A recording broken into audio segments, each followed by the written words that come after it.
Si ce soir tu désespères de vivre un jour une belle relation amoureuse, si tu regardes tous les autres couples en te demandant pourquoi ça ne t'arrive pas, alors pose-toi au calme et écoute ce petit murmure. Je sais que c'est frustrant de vivre dans cette attente. Tu te poses sûrement 1000 questions.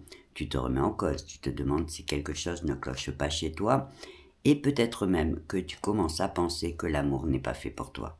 Ce que tu ressens est une réaction profondément humaine et naturelle, parce que ton petit cerveau émotionnel a besoin de liens, d'attachement et de sécurité affective pour se sentir serein et confiant. Et quand ces besoins ne sont pas nourris, il interprète ça comme un manque à combler. Et c'est ce qui explique ton sentiment de solitude et de vide. Ce n'est pas seulement le manque de l'autre qui fait mal, mais aussi le besoin de chaleur humaine, de reconnaissance et de sens qui demande à être entendu. Le problème, c'est que quand tu es dans l'attente, ton cerveau reste en mode alerte, ce qui entretient ta peur de ne pas trouver, ton stress et ta frustration. Et sans même t'en rendre compte, ton énergie trahit cette sensation de manque. Pour bien comprendre, il faut voir l'amour comme un papillon.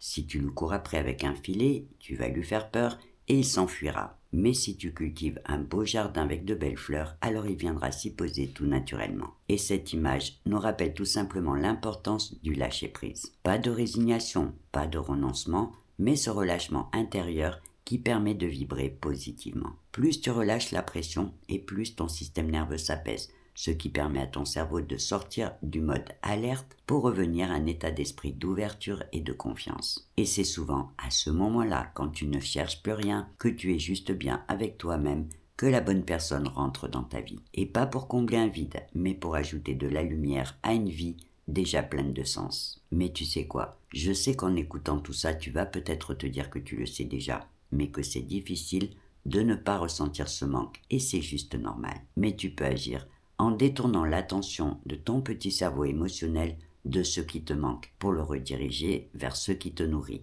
en lui apportant d'autres sources de chaleur et de plaisir. Des moments entre amis, des projets, des rires et de nouvelles découvertes. En faisant des choses qui te font du bien, qui te redonnent de l'énergie, tu verras que plus tu nourris ton propre épanouissement, et plus tu attireras naturellement à toi de belles choses. Et pour le reste, fais juste confiance à la vie pour qu'elle t'envoie la bonne personne qui t'offrira cette connexion à laquelle tu aspires. Concentre-toi sur ton beau jardin intérieur pour qu'il vibre la douceur, la confiance et l'amour, et laisse venir à toi tous les beaux papillons en te disant que ce qui t'est destiné finira toujours par t'arriver. Et pour l'instant, ferme les yeux, détends-toi et écoute ce petit murmure qui te rappelle que le vrai secret pour trouver ton beau papillon, c'est de l'attirer avec douceur en devenant toi-même la plus belle des fleurs à butiner. Et sur ce, belle nuit à toi.